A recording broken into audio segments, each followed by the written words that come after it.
നമസ്കാരം. ഇന്നത്തെ പ്രധാന വാർത്തകളും പ്രധാനപ്പെട്ട തലക്കെട്ടുകളും എന്തൊക്കെയെന്ന് പരിശോധിക്കാം ഇന്നത്തെ പത്രങ്ങളിലൂടെ. ആദ്യം തന്നെ മാധ്യമം പത്രമാണ്. മാധ്യമത്തിലേക്ക് നോക്കുമ്പോൾ ആദ്യം കാണുന്ന വാർത്ത, അല്ലെങ്കിൽ മാധ്യമം പത്രം ഇന്ന് വളരെ പ്രാധാന്യത്തോടെ നൽകിയിരിക്കുന്ന വാർത്ത, ശ്യാം ബെനഗൽ വിടവാങ്ങി എന്നതാണ്. മാധ്യമത്തിന്റെ ഇടതുവശത്തേക്ക് നോക്കുകയാണെങ്കിൽ ഒരു അന്താരാഷ്ട്ര വാർത്ത കാണാം.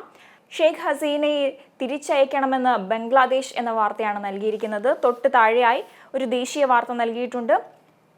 ജസ്റ്റിസ് രാമസുബ്രഹ്മണ്യൻ ദേശീയ മനുഷ്യാവകാശ കമ്മീഷൻ ചെയർമാൻ എന്ന വാർത്തയാണ് നൽകിയിരിക്കുന്നത്. ഇനി മറ്റ് പ്രധാനപ്പെട്ട വാർത്തകൾ നോക്കാം.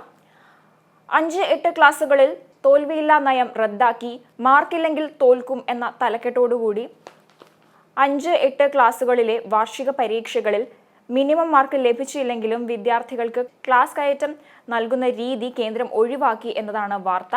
അതിലെ പ്രധാനപ്പെട്ട ഹൈലൈറ്റ് എന്തെന്നാൽ, ക്ലാസ് കയറ്റം അവകാശമല്ല, കേന്ദ്ര വിദ്യാഭ്യാസ അവകാശ നിയമ ഭേദഗതി ചട്ടമായി എന്നതാണ്. ഇനി മാധ്യമത്തിന്റെ വലതുവശത്തേക്ക് നോക്കുകയാണെങ്കിൽ ചെറിയ കോളം വാർത്തകൾ കാണാൻ സാധിക്കും. മരുന്ന് തിന്ന് മരിക്കുന്ന മലയാളി എന്ന തലക്കെട്ടോടുകൂടി ഒരു വാർത്ത നൽകിയിരിക്കുന്നതായി കാണാം.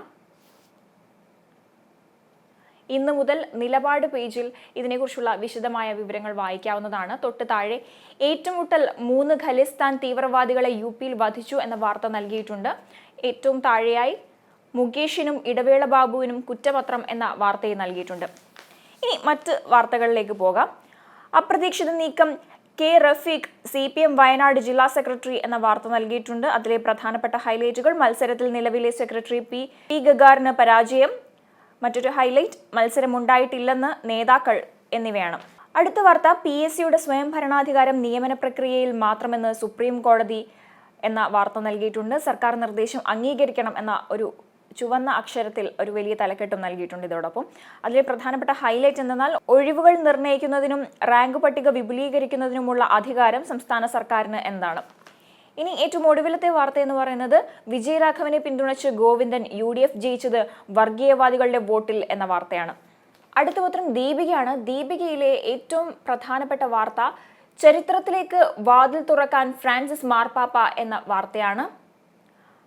വളരെ വിശദമായി തന്നെ ആ വാർത്ത നൽകിയിട്ടുണ്ട്. ഒപ്പം ഒരു ചിത്രവും ഈ വാർത്തയ്ക്കുള്ളിൽ തന്നെ കാണാൻ സാധിക്കും.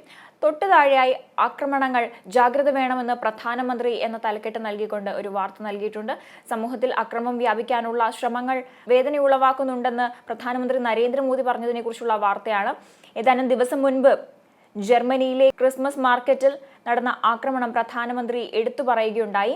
അതിനെക്കുറിച്ചുള്ള വിശദമായ വിവരങ്ങളും ഈ വാർത്തയ്ക്കുള്ളിൽ തന്നെ നൽകിയിട്ടുണ്ട്. ഇനി ദീപിക പത്രത്തിന്റെ ഇടതുവശത്തായി ഒരു ചെറിയ കോളം വാർത്ത നൽകിയിട്ടുണ്ട്. കർദിനാൾ മാർ കൂവക്കാട്ടിന് ഇന്ന് തിരുവനന്തപുരത്ത് സ്വീകരണം എന്നതാണ് വാർത്ത. ഇനി മറ്റൊരു വാർത്ത, ശ്യാം ബെനഗൽ അന്തരിച്ചു എന്നതാണ്. ഇനി ദീപികയുടെ താഴേക്ക് നോക്കുകയാണെങ്കിൽ, സ്കൂളിലെ പുൽക്കൂട് അടിച്ചു തകർത്തു, പ്രതിഷേധം ശക്തം, സ്കൂളിന് പോലീസ് കാവൽ ഏർപ്പെടുത്തി എന്ന ഒരു വാർത്ത നൽകിയിട്ടുണ്ട്. പാലക്കാടാണ് സംഭവം. തൊട്ടരികിലായി വി ജോയ് CPM തിരുവനന്തപുരം ജില്ലാ സെക്രട്ടറി എന്ന വാർത്തയും നൽകിയിട്ടുണ്ട്. അതുപോലെ തന്നെ പാലക്കാട് സംഭവം നടപടി വേണമെന്ന് കേന്ദ്രമന്ത്രി ജോർജ് കുര്യൻ എന്ന തലക്കെട്ടോടുകൂടിയുള്ള വാർത്തയും നൽകിയിട്ടുണ്ട്. 2 കോളം വാർത്തയാണ് നൽകിയിരിക്കുന്നത്. ഇനി ഏറ്റവും ഒടുവിലായി വിജയരാഘവന്റെ വർഗീയ പരാമർശം മുഖ്യമന്ത്രിയുടെ അറിവോടെ സതീശൻ എന്ന തലക്കെട്ടോടുകൂടിയുള്ള വാർത്ത നൽകിയിട്ടുണ്ട്. തൊട്ടരികിലായി MV ഗോവിന്ദന്റെയും രാമകൃഷ്ണന്റെയും പ്രതികരണവും നൽകിയിട്ടുണ്ട്. പിന്തുണച്ച് ഗോവിന്ദനും രാമകൃഷ്ണനും എന്ന തലക്കെട്ടാണ് നൽകിയിരിക്കുന്നത്. അടുത്ത പത്രം കേരള കൗമുദിയാണ്. കൗമുദിയിൽ ആദ്യം തന്നെ നൽകിയിരിക്കുന്ന വാർത്ത, അല്ലെങ്കിൽ പ്രാധാന്യം നൽകിയിരിക്കുന്ന വാർത്ത, ശ്യാം ബെനഗൽ അരങ്ങൊഴിഞ്ഞു എന്ന തലക്കെട്ടോടെ അദ്ദേഹം അന്തരിച്ചതിനെ കുറിച്ചുള്ള വാർത്തയാണ് നൽകിയിരിക്കുന്നത്. ഇനി താഴേക്ക് വരുമ്പോൾ, RTI നിയമനത്തിൽ ഭേദഗതി വരും, പഠിക്കാത്തവരെ തോൽപ്പിക്കണം എന്ന വാർത്ത നൽകിയിട്ടുണ്ട്. തൊട്ടടുത്തായി CPM ജില്ലാ സമ്മേളനം വയനാട്ടിൽ അട്ടിമറിയിലൂടെ പുതിയ സെക്രട്ടറി എന്ന തലക്കെട്ടോടുകൂടിയുള്ള വാർത്ത നൽകിയിട്ടുണ്ട്. പ്രധാനപ്പെട്ട ഹൈലൈറ്റുകൾ: മത്സര പ്രതീതി സൃഷ്ടിച്ച് ചേരിതിരിവ്, 3-ാം ഊഴം കിട്ടാതെ ഗഗാറിൻ പുറത്ത് എന്നിങ്ങനെയുള്ള 2 ഹൈലൈറ്റുകളാണ് നൽകിയിരിക്കുന്നത്. ഇനി താഴേക്ക് വരുമ്പോൾ, ക്ഷേമ പെൻഷൻ വിതരണം ആരംഭിച്ചു എന്ന വാർത്ത നൽകിയിട്ടുണ്ട്. അതുപോലെ ഏറ്റവും ഒടുവിലായി കൗമുദിയുടെ ഒരു സ്പെഷ്യൽ സ്റ്റോറി നൽകിയിട്ടുണ്ട്. തോറ്റില്ല, ക്യാൻസറിനോടും ഈ ബാല്യകാല സഖിമാർ എന്ന തലക്കെട്ടാണ് ആ ഒരു സ്പെഷ്യൽ സ്റ്റോറിക്ക് നൽകിയിരിക്കുന്നത്. ഇനി ഏറ്റവും ഒടുവിലായി കൗമുദിയിലെ വാർത്ത എന്ന് പറയുന്നത്, വി ജോയ് CPM തിരുവനന്തപുരം ജില്ലാ സെക്രട്ടറി എന്ന വാർത്തയാണ്.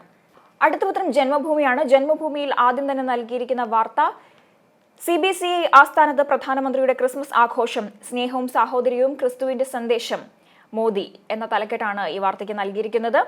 വളരെ വിശദമായി തന്നെ ഒരു ചിത്രത്തോടൊപ്പമാണ് ഈ വാർത്ത നൽകിയിരിക്കുന്നത്.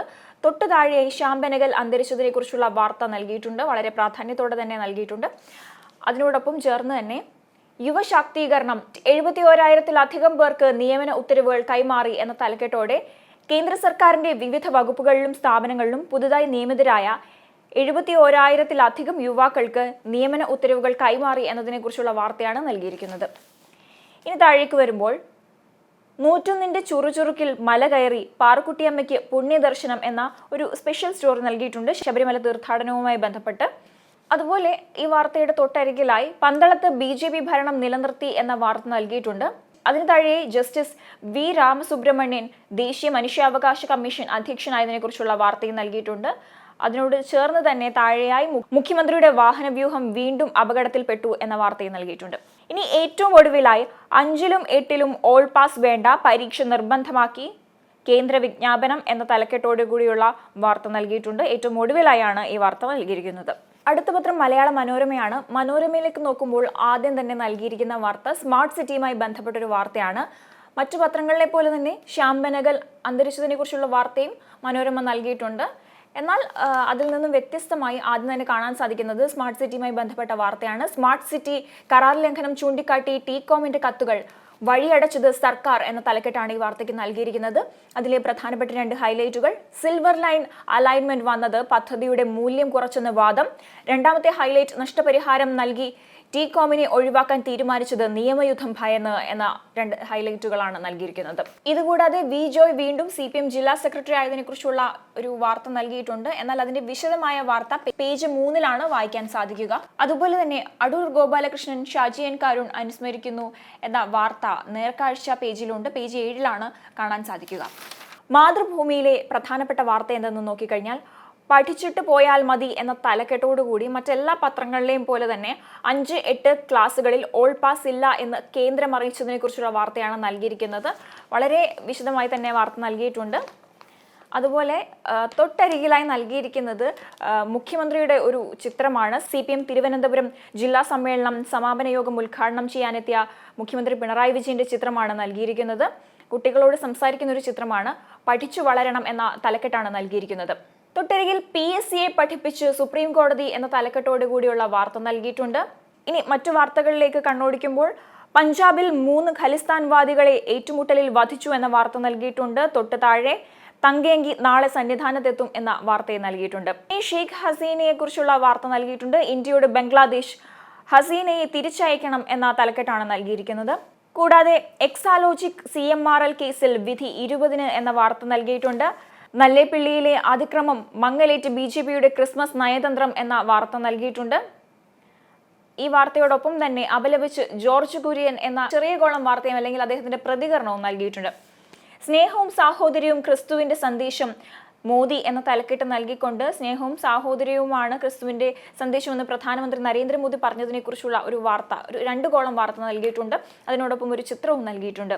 ഇനി ഏറ്റവും ഒടുവിലായുള്ള 2 വാർത്തകൾ നോക്കാം.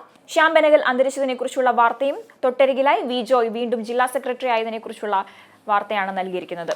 ഇനി ഏറ്റവും ഒടുവിലത്തെ പത്രം ദേശാഭിമാനിയാണ്. ദേശാഭിമാനിയിൽ ആദ്യം തന്നെ നോക്കുകയാണെങ്കിൽ ഒരു ചിത്രമാണ് നൽകിയിരിക്കുന്നത്. CPIM തിരുവനന്തപുരം ജില്ലാ സമ്മേളനത്തിന്റെ സമാപന പൊതുയോഗം ഉദ്ഘാടനം ചെയ്യാനെത്തിയ മുഖ്യമന്ത്രി പിണറായി വിജയൻ ജനങ്ങളെ അഭിവാദ്യം ചെയ്യുന്ന ഒരു ചിത്രമാണ് നൽകിയിരിക്കുന്നത്. തൊട്ടരികിലായി വി ജോയ് തിരുവനന്തപുരം ജില്ലാ സെക്രട്ടറി ആയതിനെ കുറിച്ചുള്ള വാർത്തയും നൽകിയിട്ടുണ്ട്. ഇനി ദേശാഭിമാനിയുടെ ഇടതുവശത്തേക്ക് നോക്കുകയാണെങ്കിൽ ജസ്റ്റിസ് വി രാമസുബ്രഹ്മണ്യൻ ദേശീയ മനുഷ്യാവകാശ കമ്മീഷൻ ചെയർമാൻ ആയതിനെ കുറിച്ചുള്ള വാർത്തയും തൊട്ടു താഴെയായി MTയുടെ നിലയിൽ മാറ്റമില്ല എന്ന വാർത്തയും നൽകിയിട്ടുണ്ട്.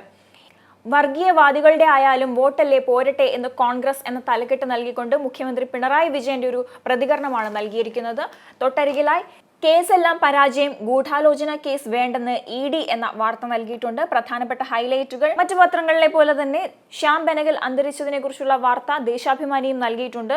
ഇനി ദേശാഭിമാനി ഏറ്റവും ഒടുവിലായി വളരെ പ്രാധാന്യത്തോടെ ഒരു വാർത്ത നൽകിയിട്ടുണ്ട്. രാജ്യത്ത് ക്രൈസ്തവ വേട്ട കൂടുന്നു എന്ന തലക്കെട്ടാണ് ഈ വാർത്തയ്ക്ക് നൽകിയിരിക്കുന്നത്. 11 മാസത്തിൽ 745 ആക്രമണം എന്ന വിവരവും ഈ വാർത്തയ്ക്കൊപ്പം നൽകിയിട്ടുണ്ട്. കൂടാതെ 2009 മുതൽ 2024 വരെ ക്രൈസ്തവർക്ക് നേരെയുണ്ടായ ആക്രമണങ്ങളുടെ ഒരു വിശദ വിവരങ്ങളും ഇതോടൊപ്പം തന്നെ നൽകിയിട്ടുണ്ട്.